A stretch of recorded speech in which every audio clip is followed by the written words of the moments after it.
कल हमने क्या किया?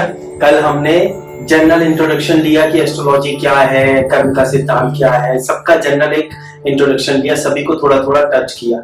अब और जो मेजरली हमने बात की टेक्निकल, वो कि ये 12 जो हाउसेस होते हैं ये क्या डिनोट करते हैं, लाइफ के कौन कौन से एस्पेक्ट डिनोट करते हैं, तो वो एक लेयर थी।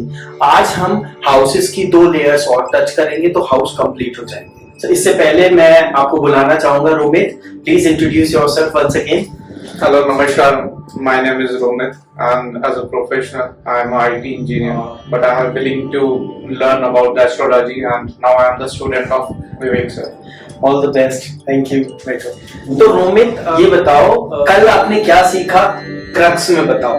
कल हमने about houses, हमने about the planet सीखा, planet का हमने बेसिक इंट्रोडक्शन सीखा, देन उसके हमने डिटेल्स के अंदर हमने हाउसेस के बारे में सीखा कि वो कैसे हमारी पूरी कंप्लीट लाइफ को कैसे हम उसको डिनोट करते हैं, ठीक है। और प्लेन्सेस के बारे में भी सीखा, चक्रों के बारे में भी थोड़ा सा हमने एडिशन लिया कि कैसे सब चीजें चक्रों के साथ में कनेक्टेड है और कैसे उस चीजों के एस्ट्रोलॉजिक इफेक्ट कैसे करती है नॉर्मल ह्यूमन बॉडी के ऊपर, और कैसे डिफरेंस होता है योगिक और नॉर्मल ह्यूमन बीइंग्स के ऊपर। Very good, very good. ठीक है, तो बेसिकली हमने कल ये समझा कि ये 12 घर है, 12 हाउसेस हैं, 12 भाव हैं। इन 3 नाम से इसे बुला सकते हैं किसी भी तरह से। हर एक भाव में लाइफ के जो 4 एस्पेक्ट हैं, स्पिरिचुअल, फिजिकल, मेंटल और एनर्जी लेवल के, ये सारे एस्पेक्ट, सोशल हम उसे काउंट कर सकते हैं, वो सारे एस्पेक्ट में इस मैट्रिक्स के अंदर वो सारे एस्पेक्ट कवर होते हैं। ठीक है, अलग अलग घर अलग अलग एस्पेक्ट्स को डिनोट करता है लाइफ के। ये घर आपस में भी कनेक्टेड होते हैं। जैसे मैंने बताया था कि अगर ये इच्छाओं का घर है कि किस टाइप की इच्छा आपके मन में होगी, तो उसके सामने ये जो 5वां 11वां घर है तीसरे के, तो ये वो बताएगा कि आप इच्छा पूरी करने की आपकी संभावना कितनी है। तो इस तरह से सो एंड सो फॉर, ये प्राइमरी एजुकेशन तो ये हायर एजुकेशन तो ये कनेक्टेड है। इस पे डिटेल में हम आगे भी बात करें। अब एक और चीज बताता हूँ कि जो नेक्स्ट लेयर है हाउसेस की, कि ये जो फर्स्ट हाउस है, किस बारे में बताया था, फर्स्ट हाउस क्या डिनोट करता है, बेसिकली सेल्फ को डिनोट करता है। तो आज हम ये जानेंगे कि सेल्फ जो है, हर एक का सेल्फ होता है, आपका सेल्फ है, मेरा है, फॉर दैट मैटर सभी का है। तो आप जो हो, आपके सेल्फ की सबसे इंपॉर्टेंट बात क्या है, मतलब आपको क्या लगता है कि बस ये हो जाए तो सब कुछ सही हो जाए, जरा सोचिए और बताइए मुझे इस बारे में। जनरली कैरियर अच्छा हो जाएगा। कैरियर क्यों? कैरियर अच्छा हो जाएगा तो क्या होगा? एक स्टेबिलिटी आएगी और हम बाकी की जो इम्पोर्टेंट चीजें हैं उसको उसकी तरफ हम जा सकते हैं। इम्पोर्टेंट चीजें हम कब कर सकते हैं? जब आप इंडिपेंडेंट हो, आप अपना काम खुद कर पा रहे हो, आपकी सारी चीजें खुद हो पा रही हो। तो जो फर्स्ट हाउस है सेल्फ का, वो मैं ये बताने जा रहा हूं कि हर एक हाउस का वो एक वर्ड कि जो उसकी सबसे तीव्र इच्छा होती है। फर्स्ट हाउस की सबसे तीव्र इच्छा है इंडिपेंडेंस। फर्स्ट हाउस मतलब सेल्फ ये चाहता है कि भाई मैं इंडिपेंडेंट हो जाऊं। इंडिपेंडेंट होने से मतलब है कि इंडिपेंडेंस इंसान कब होता है? जब उसके आसपास की जो सबसे क्लोज रिलेशनशिप है, ध्यान से सुनना, सबसे क्लोज रिलेशनशिप है, उनके प्रति वो सिक्योर हो जाए। फिर चाहे उसके पास पैसा ना हो, लेकिन वो जब उसे लगता है कि भाई ये मेरी बीवी है, ये मेरा बच्चा है, या मेरा भाई है, ये मेरे माँ है, ये मेरे पापा है, क्लोज वाले, कि हाँ भाई ये मेरे साथ है, पूरी दुनिया हो ना हो, आई फील इंडिपेंडेंट। तो सेल्फ को सबसे इंपॉर्टेंट चीज होती है क्लोज रिलेशनशिप की, ना कि पैसे की। और सेकंड नंबर पे हेल्थ की, कि भाई मैं स्वस्थ हूं और मेरे आसपास हूं। तो फर्स्ट हाउस उस इंडिपेंडेंस को चाहता है। हर एक व्यक्ति ये चाहता है, बहुतों को पता है, बहुतों को नहीं पता है। लेकिन जब बात खुद की आती है ना, तो इंसान पैसे से पहले खुद का स्वास्थ्य और अपना परिवार, क्लोज रिलेशनशिप चाहेगा। क्योंकि वो पैसा कमाना क्यों चाहता है? ताकि एंजॉय कर पाए, इंडिपेंडेंट रह पाए, कि भाई नौकरी करने की जरूरत ना पड़े, समय अपने परिवार को दे सके, क्योंकि पैसा है, कहीं घूमने जाना है तो जा पाए, उसको वो जो आजादी मिलती है ना, वो आजादी उसे अपने क्लोज रिलेशनशिप के लोग हैं उनके साथ सर्टेनिटी मिल जाए, तो उसे इंडिपेंडेंस मिल जाए। आई बात मेरी समझ में? तो अभी पूरा समझोगे तब कनेक्ट कर पाओगे। तो फर्स्ट हाउस इंडिपेंडेंस का होता है, और क्लोज रिलेशनशिप सबसे बड़ी इंडिपेंडेंस तब मिलती है जब व्यक्ति अपने क्लोज रिलेटिव्स के साथ सिक्योर फील करता है। कि हाँ भाई ये मेरे अपने हैं, अच्छी बुरी दोनों स्थिति, तो उससे इंडिपेंडेंस आती है। सेकंड हाउस है, सेकंड हाउस की सबसे क्वेस्ट है, क्वेस्ट मतलब तीव्र इच्छा, वो है सिक्योरिटी। तो सेकंड हाउस को मैंने क्या बताया था पहले, सेविंग्स का। सेविंग्स आदमी क्यों करना चाहता है कि भाई सिक्योरिटी हो, आधे वक्त पे पैसा काम में आ जाता है। और कौन बताया था सेकंड हाउस से मैंने रिलेशन एस्पेक्ट जो बताए थे, कुटुंब। एक आदमी बड़ा परिवार क्यों चाहता है कि भाई जब मुझे जरूरत पड़े तो सब लोग मेरे आसपास हो, मैं बीमार हूं तब, या बुरे वक्त में तो, या खुशी का मौका हो तब, क्योंकि अकेला आदमी क्या खुशी महसूस कर पाएगा, खुशी को एंजॉय कब कर पाएगा, जब परिवार। तो सेकंड हाउस सिक्योरिटी क्वेस्ट है उसकी, कि इस घर के जितने एस्पेक्ट मैंने बताए थे कल, उन सब में उसको सिक्योरिटी चाहिए, पैसे में सिक्योरिटी चाहिए, परिवार में सिक्योरिटी चाहिए। तो सिक्योरिटी, इसका क्वेस्ट है सिक्योरिटी। कोई भी क्वेश्चन आए ना उसी वक्त पूछना, ऐसा नहीं है बाद में नोट करो, आप तो पूछते जाओ, ठीक है। थर्ड हाउस का है to speak up. Speak up, speak up मतलब बोल पाना, एक्सप्रेस कर पाने की क्वेस्ट है उसकी, तीव्र इच्छा है। कोई इंसान किस बात को एक्सप्रेस करेगा, इंसान एक्सप्रेस करेगा अपनी नॉलेज को, अपनी लर्निंग्स को, अपनी क्षमताओं को, जो भी उसमें पावर है उसको एक्सप्रेस करना चाहेगा, उसके बारे में बोलना चाहेगा। इसीलिए जब मैंने थर्ड हाउस के बारे में बताया था तो उसमें वाणी का भी बोला था, कॉन्फिडेंस, कॉन्फिडेंस है, पराक्रम है ना, जो उसको बताया था, पराक्रम है, कॉन्फिडेंस है, और मीडिया है। मीडिया किस लिए होता है, खुद को एक्सप्रेस करने के लिए। इच्छा, अपनी इच्छाएं कैसी होंगी, ये इच्छाओं का घर है, छोटे भाई बहन और छोटे भाई बहनों का। तो स्पीक अप से मतलब आता है कि जो भी आपको आपके पास है, आपके छोटे भाई बहन हो, चाहे आपकी एजुकेशन हो, चाहे आपकी नॉलेज हो, है ना, चाहे कम्युनिकेशन स्किल्स हो, वो सब कुछ आप बताना चाहते हो, बताने की इच्छा, एक्सप्रेस करने की इच्छा। स्पीक अप और एक्सप्रेस, एक्सप्रेशन। अब ये जो एस्पेक्ट है, जैसे थर्ड आउट के एक एस्पेक्ट है कि स्पीक अप, एक हुआ एक्सप्रेशन, और एक हुआ मतलब अलग अलग है, तीन का मैं एग्जांपल ले रहा हूँ, छोटे भाई बहनों के साथ में रिलेशनशिप। अब ऐसा जरूरी है कि तीनों सब बैलेंस में रहेगा, हो सकता है कि मतलब बहुत सारों का ऐसा देखा है कि किसी का स्पीक और अच्छा एक्सप्रेशन बहुत अच्छे रहते हैं, मगर छोटे भाई बहनों के साथ में वो नहीं रहता है किसी का। देखो आपका क्वेश्चन ये है कि जरूरी है जो लिखा है वो वैसा ही हो। अभी मैं फलित नहीं कर रहा हूँ। फलित करना क्या होता है कि उस घर के पे किसकी दृष्टि है, किसकी युति है, कौन सा प्लेनेट बैठा हुआ है, वो किस नक्षत्र के किस चरण में है, उसकी डिग्री कितनी है, उच्च है या नीच है, ये सारी चीजें कैलकुलेशन के बाद बता पाते हैं कि यहाँ का फलित क्या होगा, मतलब रिजल्ट क्या होगा। मेरा ये का मतलब ये पॉइंट है कि अलग अलग पॉइंट है ना, सब एक सारे पॉइंट अलग है, सारे एस्पेक्ट्स अलग हैं और कोरिलेटेड भी हैं। तो आज मैं जो बता रहा हूं उसका नाम है soul representation of the houses. अभी मैंने एक ही घर में 10 चीजें बताई कि ये भी है, ये भी है, ये भी है, इस पार्ट पे है, इस एस्पेक्ट पे है, लेकिन अभी बेसिकली बोलूं सोल रिप्रेजेंटेशन क्या है, आखिरकार क्या चाहता है ये घर। तो एक्सप्रेशन चाहता है, इच्छाएं भी एक्सप्रेशन, ठीक है। नॉलेज भी रखे रहने से कुछ नहीं होगी, एक्सप्रेस करोगे तब उसका कोई मतलब निकलेगा, तब लोगों को पता चलेगा। कम्युनिकेशन भी जब आप करोगे, बोलोगे, एक्सप्रेस करोगे तब समझ में आएगा। छोटे भाई बहन, जनरली छोटे भाई बहन लुक अप टू यू, आपकी तरफ देखते हैं कि अब भैया मेरी मदद करेंगे या बहन मेरी मदद करेंगी, बड़ी बहन, तो वो आपको उस नजर से देखते हैं ताकि आप अपने एक्सप्रेशन से, अपनी नॉलेज से, अपने एक्सपीरियंस से उनकी मदद कर पाओ। तो बात स्पीक अप या एक्सप्रेशन की ही है। आप समझ पा रहे हो मैं क्या बता रहा हूं कि मैंने मल्टीपल एस्पेक्ट्स बता दिए कल सारे घर के।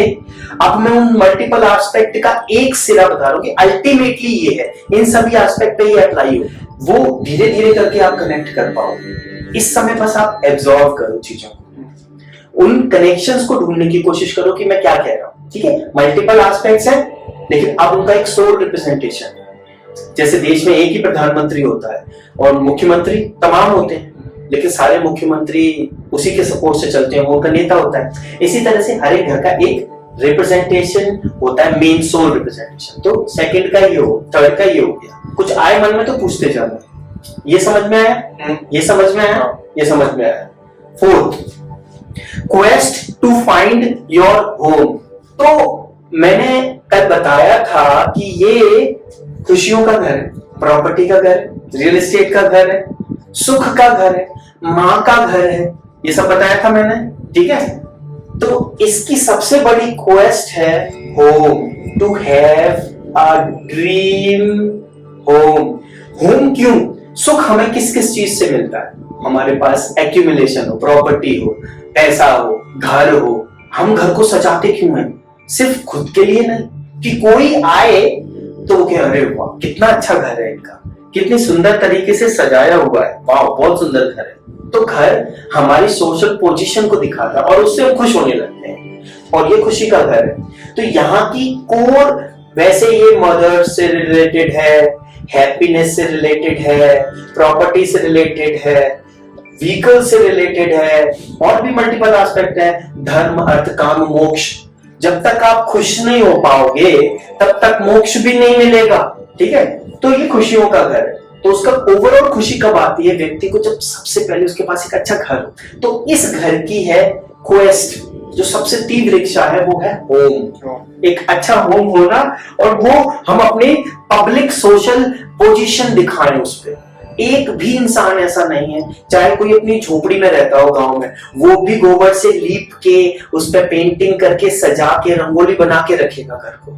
जरूरी नहीं है 5 करोड़ का बंगला ही हो। तो हर एक व्यक्ति की जो कोर घर की होने की इच्छा है ना, वो यहाँ से देखी जाती है किसकी कितनी तीव्र है। अगर किसी की यहाँ पे ऐसे प्लैनेट्स बैठे हैं जो उसके इंटरेस्ट को कम करते हैं, तो वो वैरागी होगा, नहीं चाहिए घर, वो जंगल में भी खुश है। एक छोटा सा मैंने बताया, वो हमको देखना है। पता चला यहाँ पे कोई ऐसा प्लेनेट है जो बहुत ही वर्ल्डली डिजायर्स को पूरा करने वाला है और पॉजिटिव है, तो हो सकता है आपके पास खूब पैसा हो, बड़ा मकान हो, मल्टीपल प्रॉपर्टीज हो, है ना, आपकी सोशल पोजीशन के, और ये तो बड़ा आदमी करोड़पति है, तो वो यहाँ से देखा जाता है ना। अब इसमें कोई क्वेश्चन? 5th पे चलते हैं। 5th हाउस है quest to be happy with yourself, खुद को खुश करने की इच्छा। मतलब अभी हमने दूसरों को खुश करने के लिए मकान बना लिया, सिक्योरिटी के लिए पैसे रख लिए, क्लोज रिलेशनशिप अपने परिवार के साथ जोड़ लिया ताकि वहां पे सिक्योरिटी फील करें, इंडिपेंडेंट फील करें, और अपनी नॉलेज को शेयर करने के लिए एक्सप्रेसिव हो गए, सब कुछ हो गए। लेकिन यहाँ पे ये खुशी वाला घर है सबके लिए, लेकिन अभी तक ये नहीं आया कि मैं खुश कैसे रहूंगा।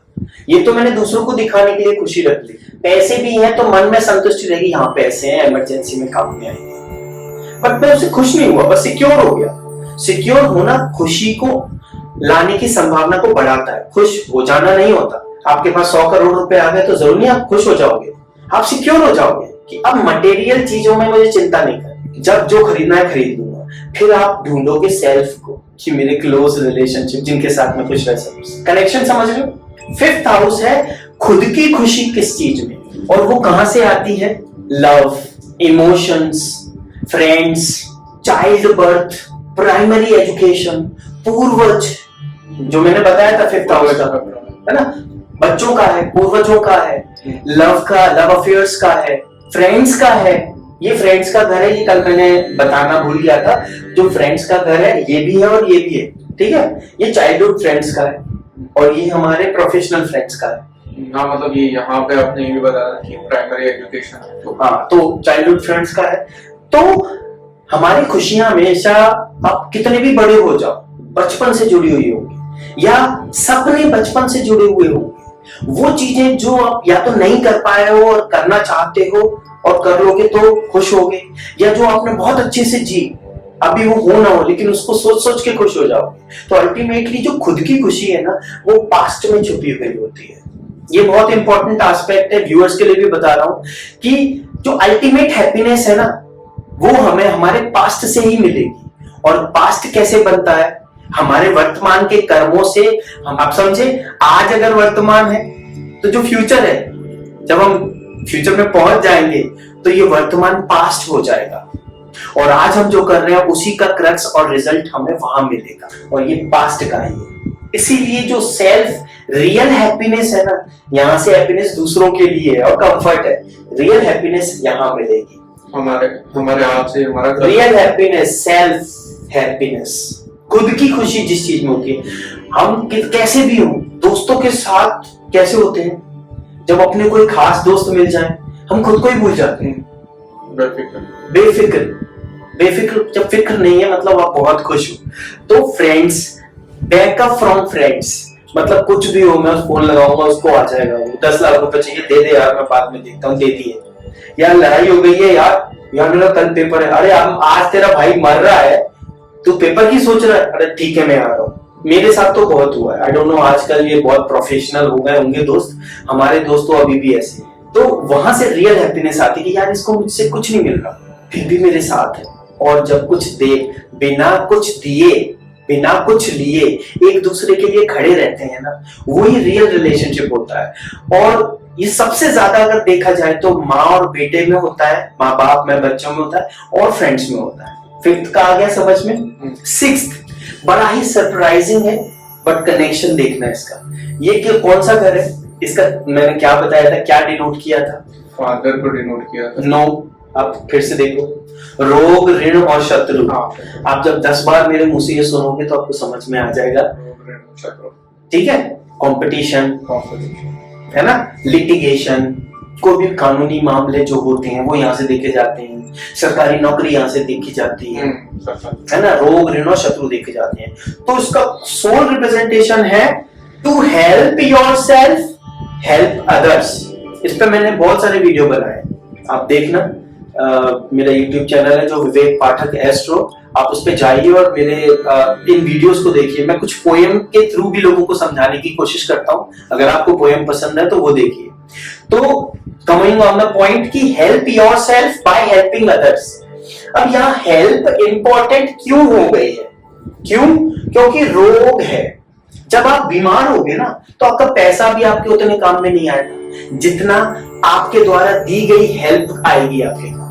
मैं अपना एग्जांपल देता हूं कि अभी कोरोना के समय मेरे को बहुत सीवियर पेट की सिचुएशन हो गई थी, एब्डोमेन की, मैं हिल भी नहीं पा रहा था। सब लोग मेरे साथ थे लेकिन अनफॉर्चुनेटली उस समय कोई कार चलाना नहीं जानता था सिवाय मेरे, और मेरे को दूसरी जगह रिपोर्ट कराने जाना था, कोई नहीं आया मेरे साथ, कोई कर भी नहीं सकता था। ऑटो लाने में मैं उस पोजीशन में बैठ नहीं सकता था, बड़ी सिचुएशन हो गई थी। इतने में मैंने एक कॉल लगाया, मैंने कहा उसको कॉल लगाओ, ही जस्ट केम, चलो भैया मैं ले चलता हूं। आउट ऑफ दैट कि उसके घर वालों ने कहा अननेसेसरी क्यों जा रहे हो, आपका क्या फायदा, फिर भी वो बंदा आया। मैं उसका नाम नहीं लूंगा, ये पब्लिक प्लेटफॉर्म है, फिर भी वो बंदा आया, उसने मेरी हेल्प की बहुत कामली पेशेंटली, और सारा काम करा के मुझे वापस छोड़ के हॉस्पिटल में गया। तो मेरे मन से बड़ी दुआ निकलती है उसके लिए, क्यों? कहीं कोई पैसे का लेन देन नहीं हुआ, उसको कोई लाभ नहीं हुआ, बट उसने मेरी हेल्प की फिर भी। तो अगर कभी उसकी लाइफ में कोई सिचुएशन आएगी तो मैं जरूर खड़ा रहूं। तो रोग हेल्प करने से लोग आपकी, आप ये मत सोचो कोई करेगा, लेकिन कहीं ना कहीं से मदद आ जाएगी अगर आप लोगों की मदद करोगे तो। हेल्प। ऋण, आज आपके पास बहुत पैसे हैं लेकिन कभी आपको पैसे की जरूरत पड़ी, बैंक से भी नहीं मिल रहा, आपकी सिविल भी खराब हो गई है, क्या करोगे? कोई मदद नहीं कर रहा, वो मदद करेगा जिसको कभी आपने मदद की होगी। तो हेल्प यहाँ पे भी कम है। और शत्रु, अगर आप बिना मतलब के सेल्फलेस होके दूसरों की जो भी हेल्प कर सकते हो करने की आदत डाल लोगे, अपने जीवन में उसको इन्वॉल्व कर लोगे, तो आपको आपके शत्रु कहाँ रहेंगे? हर व्यक्ति आपके बारे में यही सोचेगा, यार ये आदमी बहुत अच्छा है, इसको कुछ नहीं चाहिए लेकिन फिर भी लोगों से प्यार बांटता रहता है। कभी जानवरों को खाना खिला दिया, कभी किसी बच्चे को किताबें दे दी, कभी किसी को जरूरत है, छोटी छोटी चीजें बिना रिटर्न की एक्सपेक्टेशन के वो हेल्प करते रहते हैं। ऐसे बहुत सारे लोग हैं। तो ऐसे व्यक्ति के शत्रु हो ही नहीं सकते, और अगर कोई चिढ़ता भी है उनसे, शत्रु भी है, तो वो उनको बुरा नहीं कर पाएगा। उनको ठीक है यार, बेकार आदमी है, पागल आदमी, फालतू में टाइम वेस्ट करते रहता है, ये कह के हट जाएगा, लेकिन शत्रुता नहीं निभाएगा, क्योंकि सही आदमी को कोई अननेसेसरी मारना नहीं चाहता। तो इसका है हेल्प।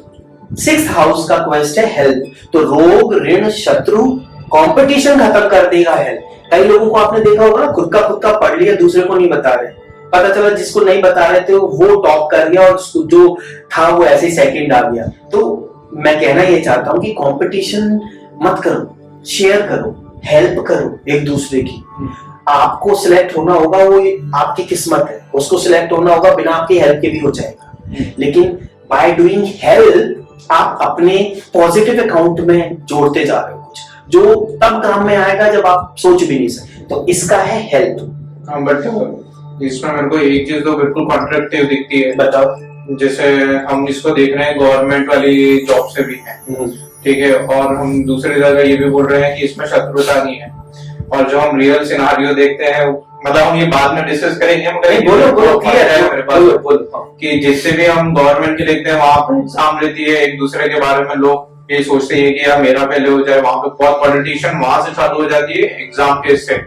कोई किसी को बताता नहीं है, मतलब जितना मैंने देखा है बहुत सारे लोगों को, कोई एक दूसरे को बताता नहीं है कि एग्जाम में क्या करना है, क्या बहुत चीजें रहती है। उसके बाद में भी जब वो गवर्नमेंट में जाते हैं तो भी बहुत अलग अलग सिनारियोज होते हैं, जैसे हम तो आप ये कह रहे हो कि सिलेक्ट होने से लेके, मतलब प्रिपरेशन करने से लेके सिलेक्ट होने से लेके वो अपनी लाइफ में किसी की मदद नहीं करते। नहीं ये कहते हैं, मतलब हम दोनों तरीके से देखें, मतलब एक आपका क्वेश्चन क्या है? आपका क्वेश्चन क्या है? मेरे को कम शब्दों में बताओ। हाँ, मेरा क्वेश्चन ये है कि इसके जो 2 पॉइंट है कि यहाँ पे शत्रुता नहीं होगी, और अगर ये तो है ही रोग ऋण और शत्रु का घर, शत्रु भी होंगे, रोग भी होंगे, कंपटीशन भी होगा, ऋण भी होगा, लेकिन क्वेस्ट क्या है?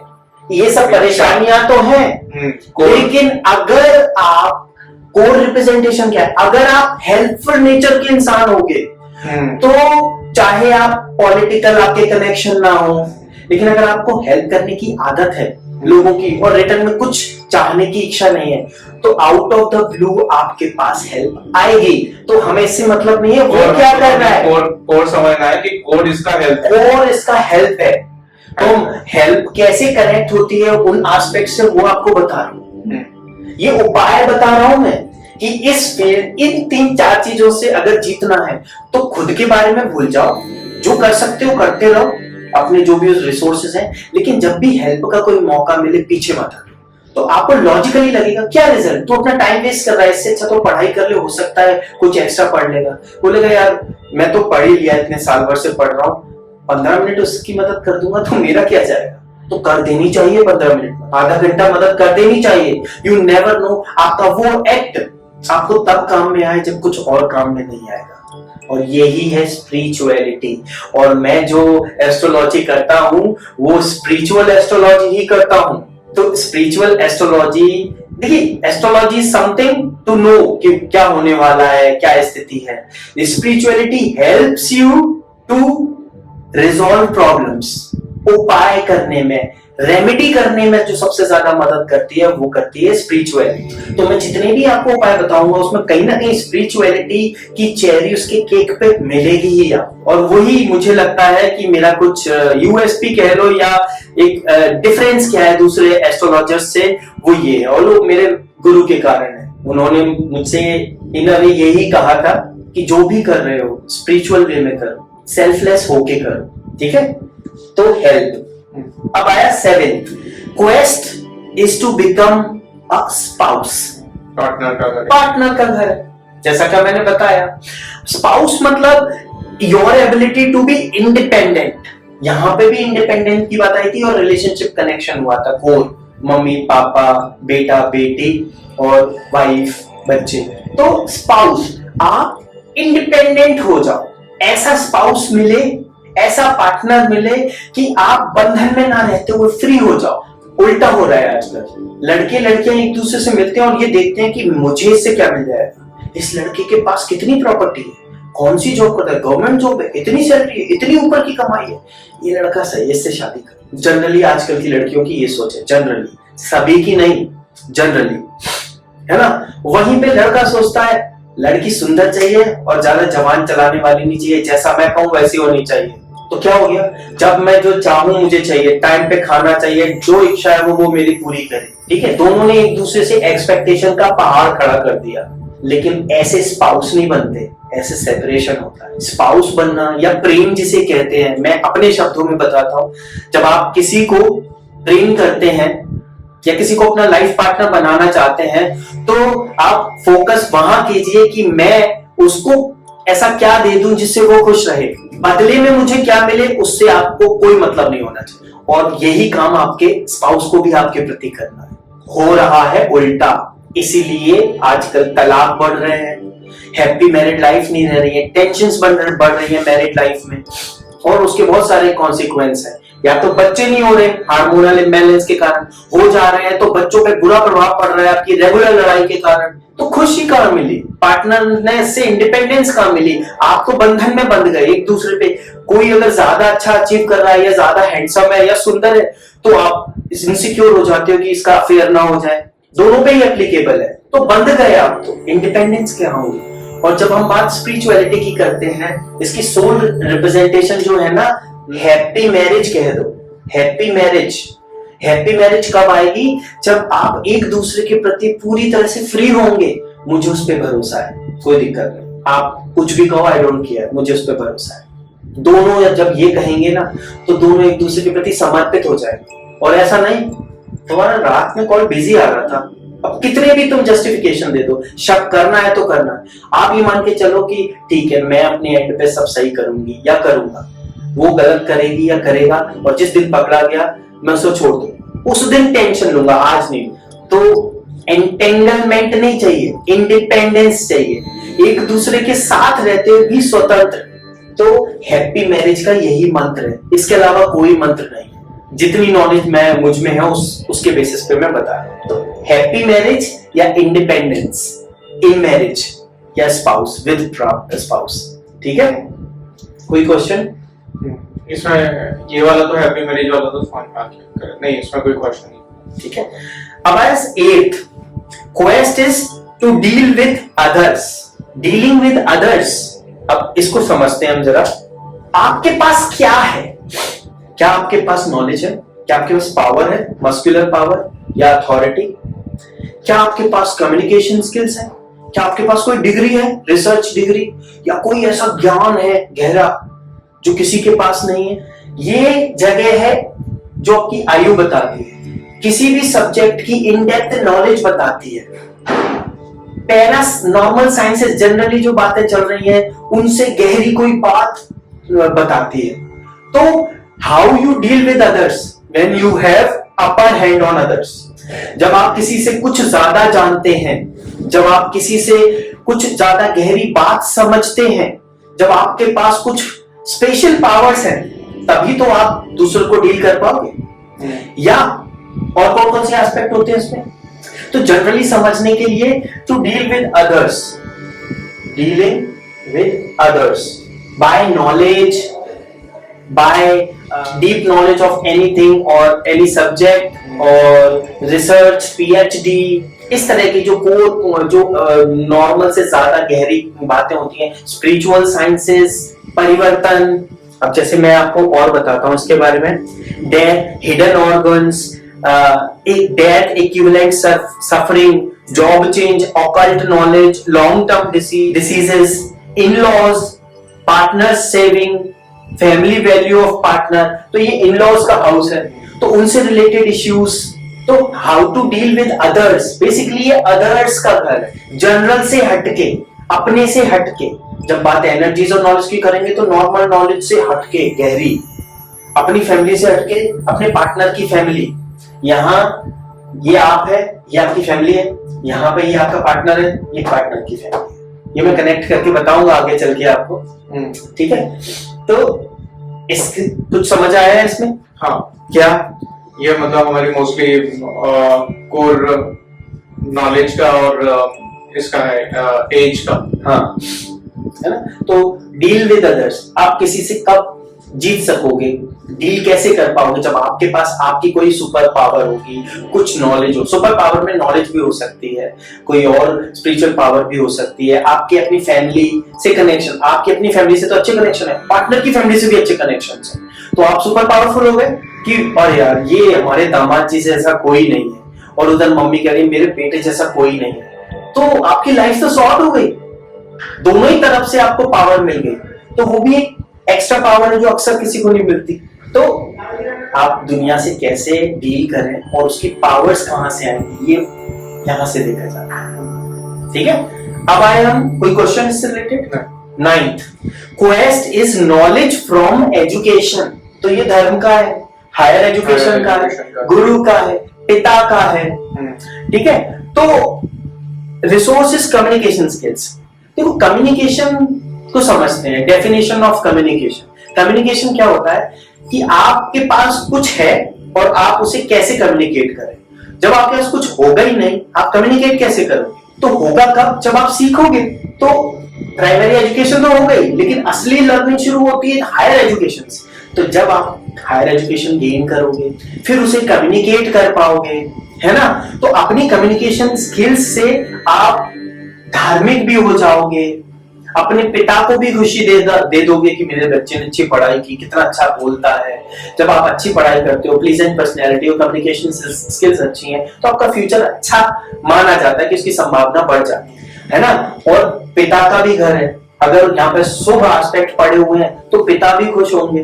पिता खुश कब होते हैं? जब बेटा अच्छा बोलने वाला हो, अच्छा पढ़ा लिखा हो, अच्छा करियर हो और थोड़ा बहुत धर्म को भी मानता हो। कोई बाप ऐसा नहीं होगा, कोई पिता ऐसा नहीं होगा वो ये चाहे कि मेरा बेटा धार्मिक ना हो, जो स्पिरिचुअलिटी में बिलीव चाहे खुद ना करता हो, लेकिन हर पिता चाहेगा कि उसका बेटा, उसकी संतान ऐसी जरूर।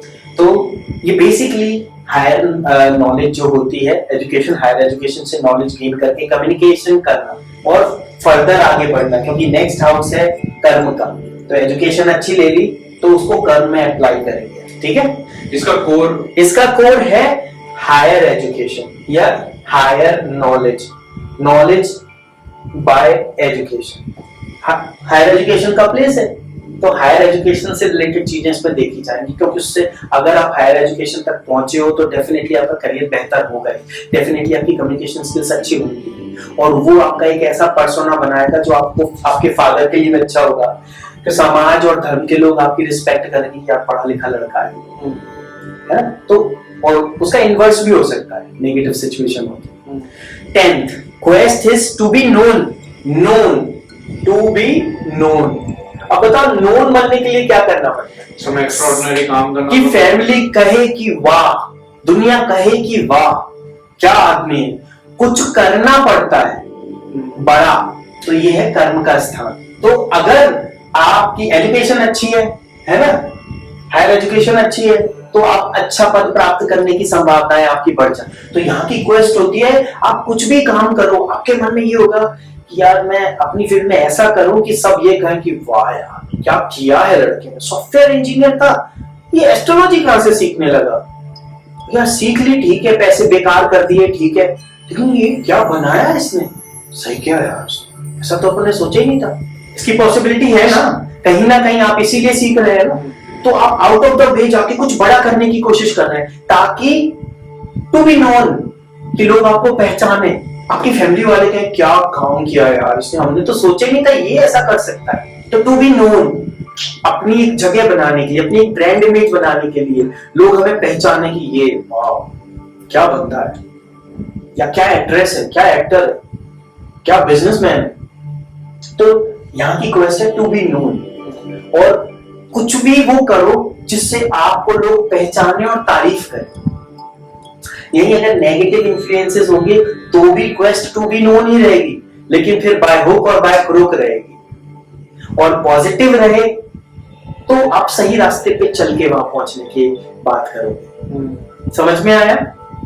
और जब हम गवर्नमेंट जॉब की बात करते हैं तो लग्न को तो खैर हर जगह देखना ही होता है, अभी थोड़ा सा बता रहा हूं, बट 6th और 10th को बहुत अच्छे से देखा जाता है। इन दोनों घर में कौन कौन बैठा है, किसका एस्पेक्ट पड़ रहा है और इनके ओनर्स कहाँ बैठे हैं। अभी मैं बताऊंगा हर एक राशि क्या होती है, नेक्स्ट राशि ही है, कल हम राशि की बात करेंगे और उनके ओनर्स की बात करेंगे, ठीक है? इसका कोई क्वेश्चन? अब हम 11th पे आते हैं। Quest is to be the part of a group.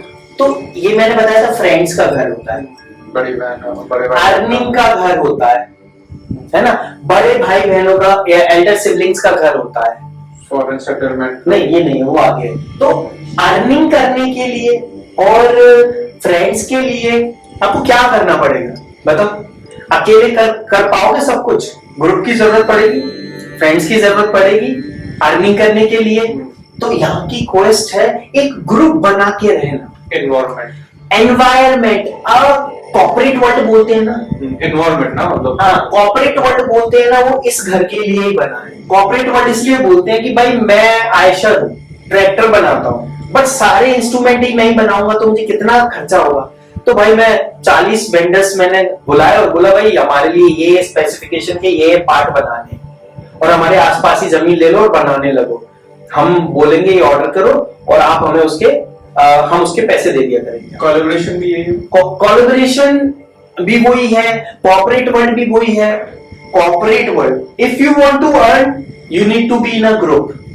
ये अर्निंग का है और इसकी क्वेस्ट है to be in a group, to be a part of a group. तो ज्यादातर लोग अर्न करने के लिए या तो किसी कंपनी में जॉब करते हैं या किसी कंपनी के साथ जुड़ के उसकी मेंबरशिप लेते हैं या सेलिंग राइट्स लेते हैं या उसके प्रोडक्ट या सर्विसेज के, तो किसी पार्ट से जुड़ना ही पड़ता है। सब्जी भी खरीद के तुम बेचते हो तो जाके आपको वो जो सब्जी मंडी है उनसे थोड़ी डील करनी पड़ती है। हाँ भाई यार मैं रोज आया करूंगा, मुझे इतनी सब्जी दे दिया। You know, to earn you have to be in the part of a group. Earn करने के लिए आपको एक ग्रुप का पार्ट होना होगा, वो यहां से देखा जाता है। तो यहाँ की क्वेस्ट है to be a part of a group. अब बात आई 12th की, इस पर कोई question? Quest is to represent the downtrodden, your ability to care for yourself। आपने खुद का परिवार बना लिया, सिक्योर्ड कर ली लाइफ पैसे से, आप अपने आप को एक्सप्रेस कर पा रहे हो, घर बना लिया दुनिया को दिखाने के लिए, ताम झाम झांकी बोलते हैं ना अपने यहाँ, झांकी बना ली।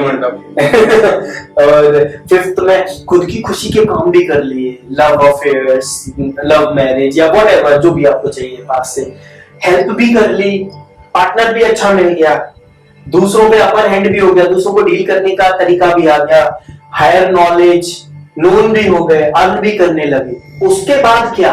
धर्म अर्थ काम मोक्ष, धर्म अर्थ काम मोक्ष, धर्म अर्थ काम और मोक्ष। तो मोक्ष का मतलब है सब करने के बाद आपको डिसॉल्व होना है, खुद की सोचनी है, take care of your self. यहाँ पे सेल्फ यही वाला सेल्फ है, यही वो आत्मा है जो घूम रही है इस चक्र में दुनिया की और आखिरी में मोक्ष की तरफ बढ़ रही है। ये मोक्ष का घर है, हॉस्पिटल का घर है, जन्म स्थान से दूर जाना, फॉरेन सेटलमेंट का घर है ना? और किस किस का घर है बताओ? आश्रम ट्रेवल का घर है, इंट्यूशन का घर है, स्पिरिचुअलिटी का घर है। गलत वो बने हुए हैं तो पता चला गुरु के आश्रम की जगह जेल भी पहुंच सकते हो, जेल का भी, इम्प्रिजनमेंट का भी घर है। जेल नहीं गए, पता चला हेल्थ खराब हो गई या एक्सीडेंट हो गया तो हॉस्पिटलाइजेशन भी हो सकता है। तो फाइनली खुद की केयर करनी है, या तो आप बीमारी से लड़ने में आप खुद की केयर करने की कोशिश करोगे, या जो अपराध किए हैं उनकी सजा भुगतने में खुद को रिजॉल्व करोगे, खुद की केयर करने की कोशिश करोगे, या आप स्पिरिचुअलिटी में आगे बढ़ोगे और अपने सेल्फ को एनलाइटन करने की कोशिश करोगे। तो हॉस्पिटल, जेल और गुरु का आश्रम सब यहां से देखा जाता है। तो यहाँ पे है सेल्फ केयर।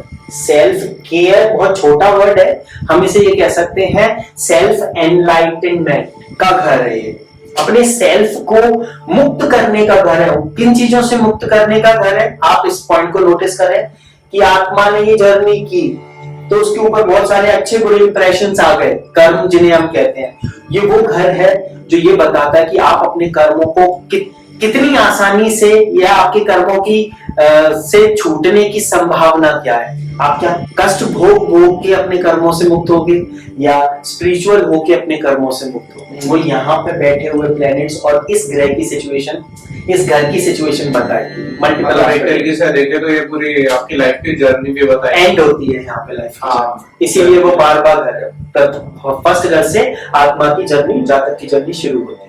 तो ये जो मैंने स्पिरिचुअल कनेक्शन बताया, लाइफ की लाइफ साइकिल बताई एक जातक की, इन 12 घरों में वो होता है। इसमें आपका कोई क्वेश्चन है? तो आगे बढ़ते हैं, ये आप समझ गए। अब मैं आपको बताता हूँ 9 प्लैनेट्स होते हैं, आपको पता है, और वो अपने कर्मों के हिसाब से अलग अलग घर में बैठे होते हैं, है ना? तो कभी भी ऐसा नहीं होगा कि सारे घर भरे हुए हो, क्योंकि घर तो है 12, हाउसेस तो 12 है, प्लैनेट 9 ही है। तो एक एक भी सब में अलग हो गया तो भी 3 तो बचेंगे। तो हम ये समझते हैं ना कि किसी भी कंडीशन में मिनिमम 3 हाउसेस तो खाली होंगे ही किसी की कोई, जहां कोई घर में कोई प्लैनेट नहीं होगा। ये तो होगा, तो उन घरों का क्या रहता है उसके बारे में मैं थोड़ा सा बताऊंगा, क्योंकि इस समय हम हाउसेस पे ही काम कर रहे हैं। तो अगर फर्स्ट हाउस ऐसा है जो खाली है, जहां पे कोई भी प्लैनेट नहीं, तो क्या होगा? लैक ऑफ आइडेंटिटी और पर्सनैलिटी, या वो व्यक्ति उसकी आइडेंटिटी नहीं होगी या फेक मास्क लगा के घूमेगा। मतलब अंदर कुछ है, बाहर कुछ और दिखेगा, खुद पे कॉन्फिडेंस नहीं होगा, वन वाला खाली है, हाँ? वन फर्स्ट वाला खाली है। फर्स्ट अगर खाली है तो क्योंकि ये सेल्फ का है, तो सेल्फ मतलब आइडेंटिटी, तो आइडेंटिटी लैक होने लगेगी। अभी फर्दर और बताऊंगा, ठीक है।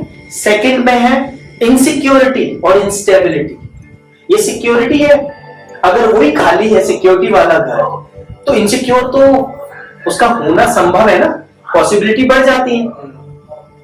ये अभी मैं इसलिए बता रहा हूं कि जब भी आप कोई कुंडली देखोगे, कुंडली सामने आएगी, तो ये वो इनिशियल एस्पेक्ट है जिनसे आपको इनिशियल जजमेंट करना है, इनिशियल एनालिसिस करना है, फिर डीप एनालिसिस करना है ना।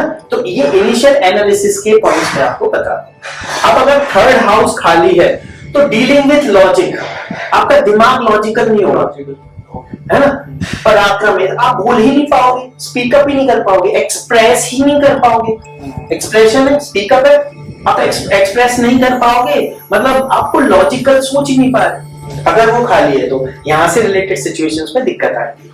फोर्थ हाउस है डिटैचनेस एंड फैमिली प्रॉब्लम्स। मैंने कहा ना ये खुशियों का घर है, इसे देखो, तो अगर यहाँ ये ही खाली होगा तो आपको घर में रहने की इच्छा नहीं होगी, डिटैच फील करोगे, फैमिली से रिलेटेड प्रॉब्लम्स रहेंगी, क्योंकि सुख कब आता है जब फैमिली साथ में हो। अब वो खाली है तो ना तो फैमिली से कोई खास लगाव, ना तो कोई घर हो, गाड़ी हो, ठीक है यार जैसा भी है, वैसी फीलिंग आएगी। तो अब ये क्वेश्चन ये है कि जैसे किसी का प्लैनेट में फोर्थ है ही नहीं, तो फिर तो उसके इसमें क्या कुछ अभी आगे बढ़ाएंगे। अभी मैंने क्या कहा, इनिशियल एनालिसिस फिर डीप एनालिसिस।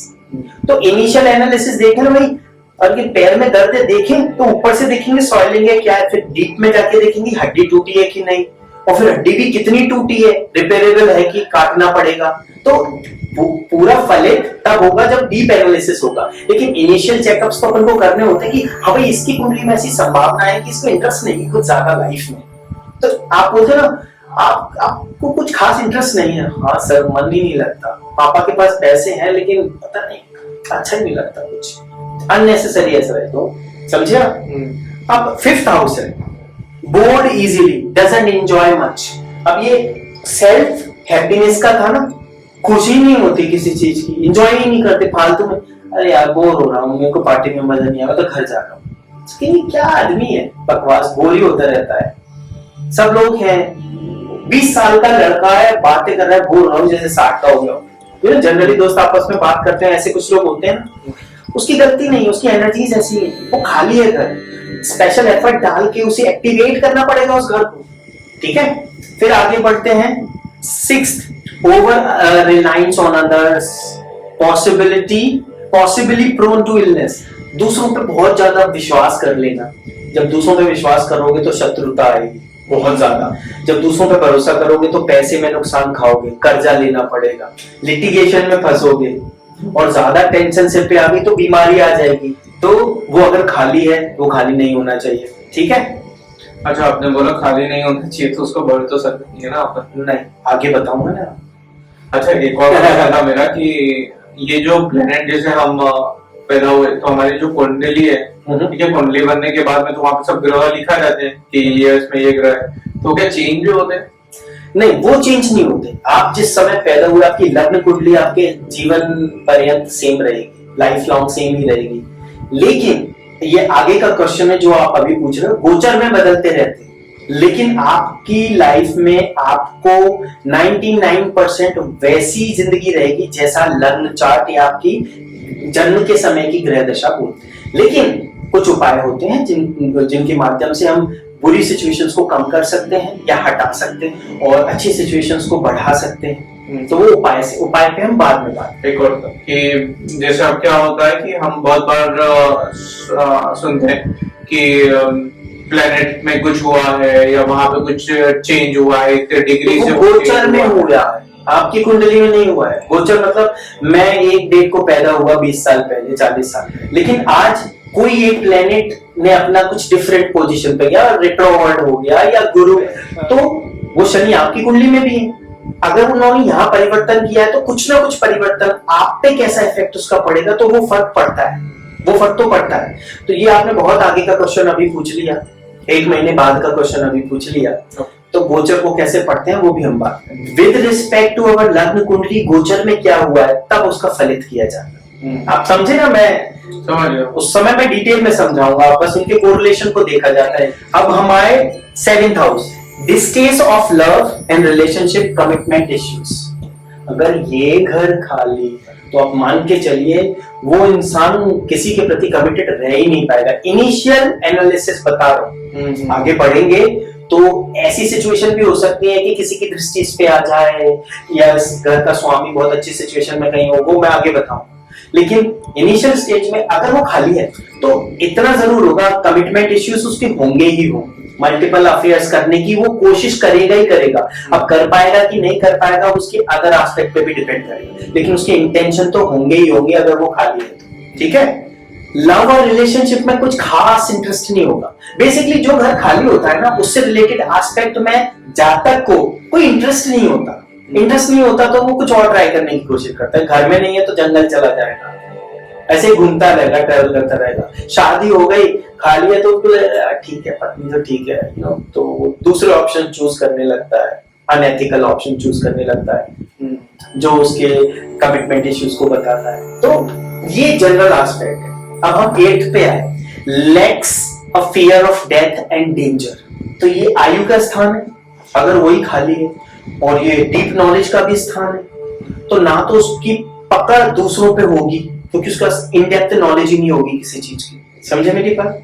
इन डेप्थ नॉलेज नहीं है और तो डर में ही जीता रहता है। मैं मरना चाहूँ, एक्सीडेंट ना हो जाए, वो मुझे पेट दर्द कर रहा है, मुझे हार्ट अटैक तो नहीं आ रहा, वो मेरे को ये कंधा दर्द कर रहा है, ये तो नहीं हो रहा, वो तो नहीं हो रहा। इन फालतू के इल्यूजन्स में चलता रहेगा क्योंकि उसके पास इन डेप्थ नॉलेज नहीं है सिचुएशन की। Dealing with others by in depth knowledge, यही बताया था ना मैं। अब आया हम 9th पे। तो 9th पे क्या होता है, हायर एजुकेशन का है। 9th का है overly attached to the place where you grow up और डिजायर टू नेवर चेंज।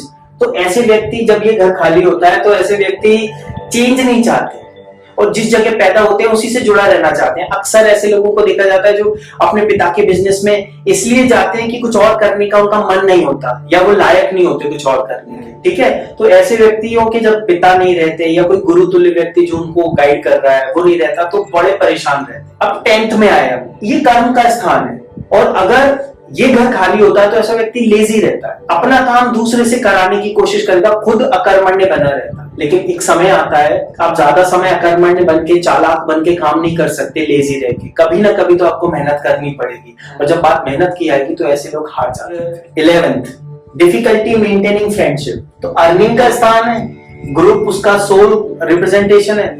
आप फ्रेंडशिप ही मेंटेन नहीं कर पाओगे, किसी ग्रुप से नहीं जुड़े रह पाओगे लंबे समय तक, तो अर्न कैसे करोगे? तो अर्निंग में परेशानियां देखी गई है ऐसे लोगों की। और 12th हो जाता है, can not cope up with the stress, fear, overly pressed. जीवन, इस आत्मा ने पूरी जर्नी जी और उसके बाद अंत में ये दुख में रहते हैं कि यार हमने तो जीवन में कुछ कर ही नहीं पाया, पता नहीं हमारा क्या होगा, बच्चे तो विदेश में हैं या बच्चे हैं ही नहीं, या प्रॉपर्टी है तो हेल्थ अच्छी नहीं है, या हमने ऐसा कुछ नहीं किया जिससे कोई हमारे साथ रहता है ना। तो इस तरह की इस डिप्रेशन में, सप्रेशन में जीते हैं। तो मेरी एक पोयम है जिसमें मैंने यही कहता हूँ कि मृत्यु के समय तो व्यर्थ गए जीवन का पता चल ही जाता है। मैं कहता हूँ अभी जियो तो कहते हैं समय नहीं, अंत में आपने जो जीवन भर में किया है वो आपको मिल ही जाता है। तो हमने हाउसेस की ये 2 लेयर्स अच्छे से समझ लिए, 3 लेयर्स। ठीक है, हाउसेस का ऑलमोस्ट 70% हो गया है। फिर आगे चल के और जो नए एंगल्स आएंगे हाउसेस के, उसके बारे में हम आगे बात करेंगे। आपको कैसा लग रहा है हमारा वीडियो और ये लर्निंग से आपको कुछ अगर फायदा हो रहा है तो हमें जरूर बताएं, और अगर आपके कोई क्वेश्चंस हैं तो कमेंट बॉक्स में जरूर लिखें, मैं उनका आंसर देने की पूरी कोशिश करूंगा अगले वीडियो में। और ये सेशन चलता रहेगा अभी लंबे समय तक। ओम नमः शिवाय।